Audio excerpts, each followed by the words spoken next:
هتصدقيني بقى لو قلتلك ان الجمال ده كله من غير ولا نقطة دقيق، وكمان بقطعتين بانيه بس، يعني كمان اقل من ربع كيلو. بس يا ريت بقى في بداية الفيديو كده ما تنسيش بقى تصلي على النبي، وكمان تدعميني باللايك الجميل بتاعك.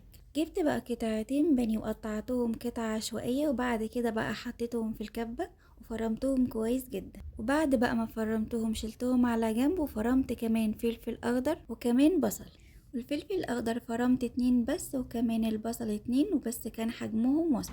وبعد كده بقى جبت الطاسة وحطيت فيها زيت، وكمان نزلت عليها بالفراخ المفرومة، وتبلتهم بقى بمكعب ماجي وكمان ملح وفلفل اسود وكزبرة ناشفة. انا بقى ما حبيتش ازود في التوابل علشان طعم الفراخ يبان، بس لو انت حابة تزودي اي توابل تانية حطيها مفيش مشكلة. وقلبتهم بقى كويس جدا مع بعض لحد ما لون الفراخ اتغير. وبعد كده بقى نزلت عليها بالخضار، وكمان تقدري تحطي معاهم جزر مبشور وطماطم مبشورة، وقلبيهم بقى وسيبيهم يستووا على نار هادية. بس خدي بالك بقى ان هما مش بياخدوا وقت خالص في السوا. وبعد كده بقى جبت لفة الجلاش وسبتها بقى زي ما هي كده ملفوفة، وبدأت بقى اقطعها كده شرايح. ولو لسه مكملة معايا الفيديو لحد هنا ما تنسيش بقى دعمك ليا باللايك وكمان الشير والمتابعة، وكمان تعرفيني في الكومنتات رأيك بقى في الفيديو بتاع النهاردة، وكمان عرفيني بتفضلي بقى العرض الصامت ولا التسجيل الصوتي. واهم حاجة بقى لازم تعرفوني انك من اي بلد بتشوفيني علشان اكيد بتشرف بيكي. المهم بقى بعد ما قطعت لفة الجلاش كلها،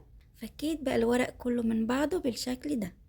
وبعد كده بقى جبت صينية كبيرة ودهنتها بالسمنة، ورصيت بقى فيها قطع الجلاش، ووزعت بقى الجلاش كويس جدا في الصينية، وده كمان دهنته من فوق بالسمنة. وجبت بقى كوباية من الحليب وحطيت فيها رشة من الملح وكمان الفلفل الاسود، وكمان حطيت بيضة وقلبتهم بقى كويس جدا مع بعض. وبعد كده بقى حطيتهم على الجلاش. واهم حاجة بقى انك توزعي خليط البيض والحليب ده كويس جدا في الجلاش. ودخلت بقى الصينية دي في فرن سخن حوالي 10 دقايق. الطريقة بقى دي بجد سهلة جدا وكمان سريعة، وتخليكي بقى تعملي بيتزا من غير اي عجن خالص، ولا بقى بتعملي عجينة وتستنيها كمان تخمر.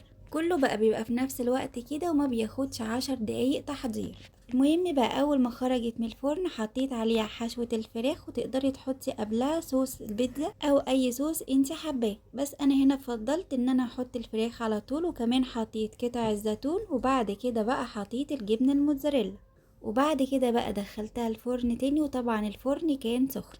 قعدت بقى حوالي 20 دقيقة، وممكن كمان تقعد ل25 دقيقة. المهم بقى انك تتابعيها وطلعيها بقى وقطعيها على اي شكل انت عايزاه. انا هنا قطعتها مثلثات على شكل البيتزا وبس كده، وبألف هنا. بجد بيبقى طعمها حلو جدا، جربيها بقى وما تنسيش تعرفيني رأيك.